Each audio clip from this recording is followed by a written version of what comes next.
Next Sunday, February 13th, is Super Bowl Sunday. The Rams and the Bengals going head-to-head in a game expected to be watched by nearly 100 million people. For investors, the actual winner of the game is less important than the brands that could end up being financial winners or losers. NBC is reportedly charging $6.5 million for a 30-second commercial. That's up nearly $1 million from last year on CBS. We know we're going to see ads from Pepsi and Budweiser and Doritos and all the regulars, but there are some newcomers. FTX, Crypto.com, Sam's Club has an ad with Kevin Hart in it. SoFi Stadium should be getting some nice airtime. We also know that the halftime show includes Snoop Dogg and Eminem and some big-name talent, also some high-profile NFT holders. It's expected to be the biggest Super Bowl ever for online betting, and that could be a big win for DraftKings, Penn National, Wynn, Caesars, MGM, all of them. So today on Dumb Money, we are placing our bets in the form of Super Bowl stock trades. We are Dumb Money. Three friends who turned $30,000 into $30 million using nothing more than Twitter and a zero-commission trading account. The suits that work on Wall Street, they call those people the smart money. That's not us. Our goal is to help level the playing field for everyday investors. We are Dumb Money. Hey there, Dave here, along with Chris and Jordan. We are Dumb Money. Welcome to Dumb Money Live. I was curious, so I just Googled how much that SoFi Stadium naming rights deal cost. Fun fact, 20-year deal, it cost them a total of $625 million. But before our trades, I do have to ask, if you're planning to watch the Super Bowl this year, take a second, let us know by smashing the like button. Also, if you're not planning to watch the Super Bowl, go ahead and smash the like button too. It's for the algorithm. We don't care if you're watching or not.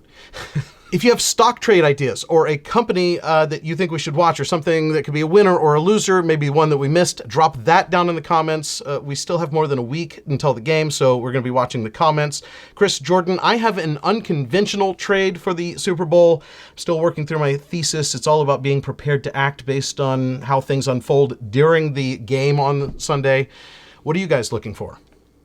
That excites me, actually. I want to hear about this. Well, yours is unconventional, too. You told me what yours was. Yeah, there's no way that your trade could be more unconventional than mine. But I actually have two. I have kind of a semi-conventional trade and a off-the-wall, completely unexpected trade that we'll talk about later, okay? I don't want to talk about that one now because people think I've lost my mind again if I say it one now. I think drop a comment down below. Do you think he's lost his mind or you think he's a genius?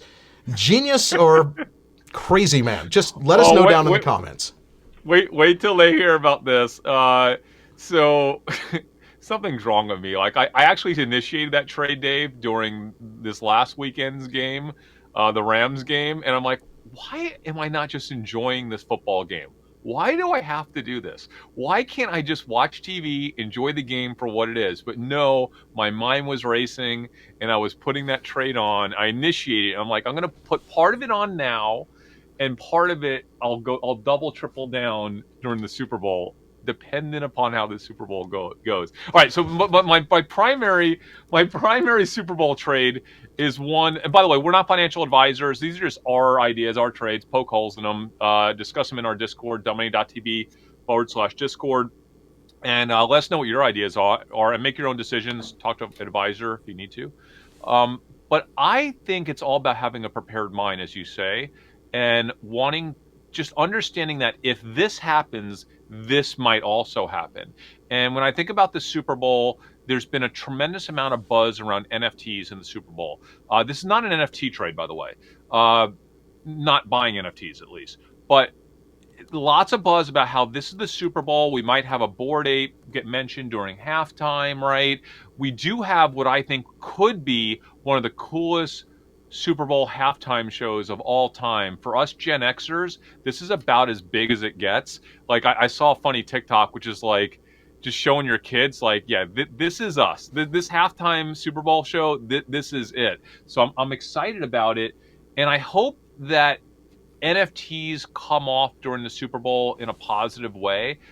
If they are promoted or talked about, or if they do some weird thing during the halftime show. If NFTs present themselves as actually interesting and cool and kind of culturally significant and relevant, and it leaves people with a positive vibe around NFTs, and Coinbase also happens to run a commercial during the Super Bowl, which is also rumored. Is it rumored? Because I have not seen it on any of the lists, like Ad Age and all of the people who cover the media. I have not seen Coinbase. I I have seen either, FTX, and I have seen Crypto.com from the kind of new world, and also like QuickBooks is running a TV spot for the first time during the Super Bowl with QuickBooks branding. Intuit has done things in the past. Listen, even if Coinbase runs some other stuff in sync with the Super Bowl that day, because NFTs are a big deal that day, that if they kind of mention or have a release around a launch date of their NFT marketplace, or if even if Coinbase doesn't do anything around the Super Bowl, I actually think that the easiest way to trade, whether NFTs are promoted and promoted well or promoted badly, meaning it can come off cheesy, as we know. Super Bowl stuff can come off really cheesy. That's why I'm kind of nervous about this. I think the biggest winner would be Coinbase. I've been talking about this for a few months now. I think the Coinbase marketplace for NFTs is the biggest thing that's ever happened to Coinbase. We only have, less than 300,000 people globally trading NFTs. We have close to 4 million on the wait list at Coinbase. The service fees for trading NFTs are high. I think this is going to be a cash cow for Coinbase. It will be the biggest liquidity event that probably NFTs will ever see. I think they're beautifully positioned with a market that absolutely hates the incumbent, OpenSea. OpenSea is known for crashing. They do a terrible job whitelisting NFT projects. Basically, everybody that's in the NFT world pretty much hates OpenSea. It just is what it is. So it's Coinbase's game to lose at this point. And if we come out of the Super Bowl like, oh my gosh, NFTs are a thing for the masses, I think we might actually see a pretty nice movement in Coinbase that Monday after the Super Bowl. So I have to make my decision on that Friday before the Super Bowl based on the rumors that I'm seeing on Twitter and in Discord channels. Mainly I'm looking in the Bored Ape channel on Discord as to whether or not there is actually going to be a Super Bowl promo for NFTs, and if I think it's coming off as cheesy or if it sounds like it's going to be really cool. I know that's very vague, guys, and it's not really a lot to go off of, but I think that's probably the biggest opportunity coming out of the Super Bowl for NFTs. I'm not doing the whole sports gambling thing, although I do think that that's a huge opportunity depending on how big it is. I just can't figure out how big of a day that's going to be for all these gambling sites. I think it could be a big day, but each of these online sports books are segmented, right? So this will be the first Super Bowl since New York State has legalized online sport, and some of them are in New York and some of them are not. I think Penn National is not in New York. So to me, that's a very confusing, noisy space, and it would take so much effort to even research it. And we know that several of them actually are running spots during the Super Bowl, but they're also giving away a bunch of free bets. So I think it's probably good for their business long term. I don't know that it's something that I'm going to invest in, like trying to find a short-term pop in one of these casino companies or online gaming companies. Totally. But what I am looking for, so you gave me your normal one, and we're saving your bizarro one. Yes. I'll tell you my only one is kind of bizarro, and it has to do with an advertiser. I mentioned them twice now, Crypto.com. They are advertising in the Super Bowl.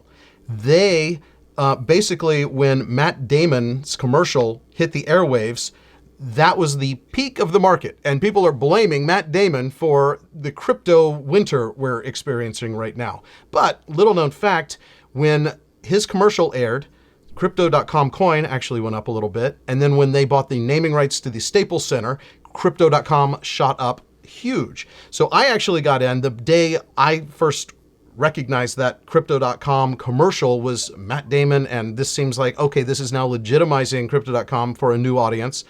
And let me show you CRO.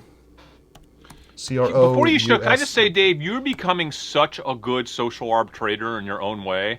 Like, just hearing what you just said seems so obvious to me, and I can't believe I did not see that. Like, yes, I knew they were running a commercial Sunday. It might have a new star in it, right? Like, well, here's the thing. So This is the chart for Crypto.com coin since it was listed on Coinbase. So it kind of went straight up and then it's come back down. It's still up around 40% from the day it got listed on Coinbase. And that's the day that I bought it. I didn't buy it through Coinbase. I bought it through Crypto.com, Crypto.com/Dave if you want. Actually, heythere.tv/crypto will get you their best offer, whatever that happens to be. But look at where I actually bought it. So this day that they added it to to Coinbase was November 3rd. If you go back to CoinMarketCap and find November 3rd, this just shows you how big of a move it made from November 3rd. So I think that Crypto.com will be exposed to a whole new audience through the Super Bowl. They've been running the commercial during sporting events. They've been running it on CNBC, but the audience for the Super Bowl is very different than people who watch every football game. And I think that exposure could be a big deal for Coinbase. And is it the same other commercial, thing, Dave? That's my other thing. So there was a kind of a backlash on that commercial. It was I thought it was actually pretty cool, but people think it's cheesy or comparing investing in Bitcoin to being the first person on the moon. I mean, yeah, I get it. It's kind of cringe, but I thought it was a well-done commercial, and I thought it was cool when I first saw it, and then I saw the backlash, and I'm like, yeah, I get their point. Fortune favors the brave. My thing that I'm going to be looking for is, I'm guessing they're going to run the same commercial, because that was a huge budget commercial, famous director, famous actor. But I'm wondering, did they maybe shoot another version, or did they maybe shoot something else, or are they going to release something else? If they release a different commercial during the Super Bowl, I am immediately, because Super Bowl Sunday, you can buy crypto during Super Bowl Sunday, I'm going to buy more CRO token, because I think that will move. I think there's a good chance that the Super Bowl is going to have a positive effect on their thing anyway, but I'm not banking on that. It all comes down to, are they running a different commercial, one that hasn't been seen by anyone, one that the internet then gets to decide, good or bad, and we'll see how that turns out. That's solid, Dave. I'm trading that with you, man. I'm all in. I am all in on that trade. See, I'm not so sure about this one, because basically the last time Crypto.com put out a commercial, it was all-time top of Bitcoin forever. Yeah, but it was not all-time top for Crypto.com coin. It is the most top of Bitcoin. I think the same day. And so I think there's a Crypto.com commercial curse on the coin. Are you going to trade anything on the Super Bowl, Jordan? No. I mean, look, I'm always looking for long-term investments. And so if I see something that makes me want to do a long-term investment, I will do that. But in this market environment, I just don't think there's anything, it's just not worth it to get in and out of stuff when, the market could just drop randomly 3% in a day. It's not conducive to that type of trading, I don't think. Okay, so Jordan, let me pitch you on my crazy Super Bowl trade and see if you would do this. I bought last Sunday, the second it became evident to me that the Rams were going to win that game, I bought a 2009 Panini Contenders rookie autographed PSA 10, one of only 74 in the world that are known to be PSA 10s, on eBay from Matt Stafford, who went to my high school, your high school, Dave, Highland Park High School grad, quarterback, Matt Stafford here in Dallas, Texas.